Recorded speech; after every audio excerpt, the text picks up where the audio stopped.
ఇన్ని జరిగినా కానీ ఎప్పుడు నేను గొంతుతూనే ఉన్నాను. ఆ రోజు రామతీర్థం సమయంలో కూడా రాముల వారి విగ్రహాన్ని తల నరికేస్తే అర్చకులు దాన్ని రాముల వారి విగ్రహాన్ని ఇలా పట్టుకొని ఆయన బాధపడుతూ ఉంటే ఆ రోజు కూడా నేను తెలియజేశాను. ఆ రోజు కూడా అందరూ ఏకం కావాలి. ఎవరి మతమైనా కావచ్చు, ఎవరి ప్రార్థనా మందిరాలు కావచ్చు, దేవాలయం కావచ్చు, మస్జిద్ కావచ్చు, చర్చి కావచ్చు, కానీ వారి మనోభావాలకి దెబ్బతినేలాగా దాడులు జరిగితే బయటికి రావాలి అని అందరూ నేను కోరుకుంటే ఆ రోజున చిలకలూరుపేట నుంచి ఉండే ముస్లిం సమాజం సోదరులు కూడా బయటకు వచ్చి ఆ రోజున మద్దతు తెలియజేశారు.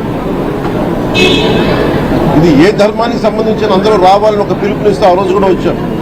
కావాలంటే అది ఒకసారి మీరు ట్విట్టర్ టైం లైన్లో ఉంటుంది, అది కూడా మీరు చూసుకోవచ్చు.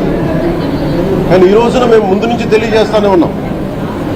చాలా అవకతవకలు జరుగుతూ ఉన్నాయి, ప్రసాదాలు కల్తీ జరుగుతూ ఉన్నాయి, సరిగ్గా లేవు, ప్రసాదం నాణ్యత పోయింది, డబ్బులు కలెక్ట్ చేస్తున్నారు, రిసిప్ట్లు ఇవ్వట్లేదు, అసలు టీటీడీ మీద కూడా వైట్ పేపర్ రావాల్సిన అవసరం ఉంది.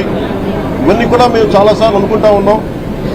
కానీ ఈ స్థాయిలో కల్తీ జరుగుద్దని, కల్తీ ఉంటుంది, ఫుడ్ అడల్ట్రేషన్ ఉంటుంది, చేసే తిండిలో కల్తీ ఉంటుంది, అన్ని దేవాలయాల్లో కూడా ప్రమాణాలు పాటిస్తున్నారా లేదా అన్న చర్చ బయటకు వచ్చింది ఈరోజు.